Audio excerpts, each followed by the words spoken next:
మీ అందరికీ నా హృదయపూర్వక వందనాలు. చెమ్మగలిగిన దేవుని పిల్లారా, మీ హృదయాలు వెలిగించే మాటతో దేవుడు ఏకునే మాటలు తీసుకొని మీ వద్దకు వచ్చున్నాడు కనుక మీరు నేను కలిసి ప్రభు మాటలు ధ్యానం చేసుకుందాం.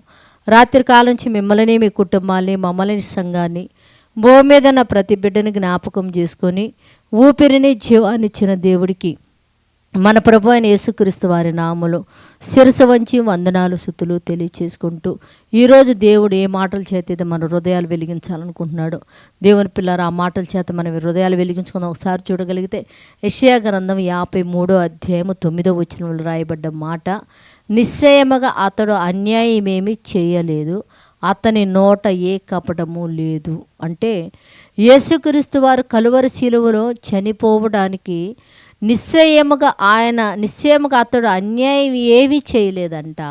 ఆయన నోట ఏ కపటము లేదు. అంటే అన్యాయం చేయకపోయినా ఆయన నోటిలో ఏ కపటము లేకపోయినా దేవుని పిల్లారా, ఎందుకు ఆయన శిరసు వంచాల్సి వచ్చింది, ఎందుకు ఆయన బాధపడాల్సి వచ్చిందంటే దేవుని పిల్లారా, దేవుడు తన మీద పెట్టిన ఒక రాజ్య భారము ఏంటి అంటే, నువ్వు నా పిల్లల అతిక్రమములు బట్టి వారి పాపములు బట్టి ఇదిగో నిశ్చయముగా అతడు అన్యాయం చేయకపోయినా నీ నోట ఏ కపటము లేకపోయినా నీ మీద నేరాలు మోపుతున్నప్పుడు నువ్వు మౌనివై ఉండాలని దేవుడి దగ్గర తన పొందిన ఆజ్ఞను బట్టి మహానుభావుడని యేసయ్య మనందరి నిమిత్తం ఏమయ్యాడంటే అన్యాయపు తీర్పు నొంది మౌనంగా నిలబడ్డాడండి దేవుని పిల్లారా. మరి మౌనం వహించి నిత్యజీవానికి మనల్ని చేర్చాలని మన కోసం ప్రాణం పెట్టిన యేసయ్య మీద ఎంతోమంది తిరుగుబాటు చేసి ఎంతోమంది అవమానంగా మాట్లాడుతున్నారు దేవుని పిల్లారా. అట్టి వారి హృదయాలన్నీ కరిగిపోయి యేసయ్య పాదాల దగ్గరికి వచ్చి నిజంగా వారి కన్నీటితో ఆయన పాదాలు కడిగి రక్షణ పొంది నిత్యజీవానికి చేరే విధంగా ప్రార్థన చేద్దాం.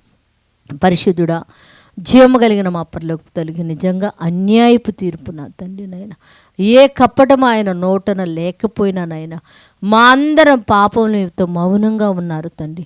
ఎంతమంది అయితే మహానుభావుడని యేసయ్య మీద దూషిస్తూనైనా బాధపడుతూ అవిశ్వాసులుగా బ్రతుకుతున్నారో వారందరూ కూడా వచ్చినైనా ఆ యేసయ్య పాదాలు వాడి కన్నీటితో కడిగి పాపాలు ఒప్పుకొని నిత్య జీవానికి చేరినట్టు భూమి మీద ఉన్న ప్రతి బిడ్డకి అట్టి భాగ్యం మీరు ఏమని అడుగుతూ తండ్రి, ఎంతమంది అయితే ఈ మాటలు ఎక్కువనే వింటున్నారో వారి కుటుంబంలో మంచి ఆరోగ్యము, శాంతి, సమాధానం ఇచ్చినైనా ఉద్యోగాల నిమిత్తం, చదువుల నిమిత్తం, వ్యాపారాలు, పరువుల నిమిత్తం బిడ్డలు బయటికి వెళ్ళి ఉండగా తండ్రి తిరిగి బిడ్డల క్షేమంగా గృహాలకు చేర్చి సాయంత్రం అందరూ కూర్చొని ఆత్మతో సత్యంతో నిన్ను ఆరాధించే భాగ్యం గురించి సహాయం చేయమని మా రక్షకుడు నీ కుమారుడనే పరిశుద్ధ నామములో ప్రార్థన అడుగుతున్నాం తండ్రి. ఆమెన్. మీ అందరికీ నా హృదయపూర్వక వందనములు.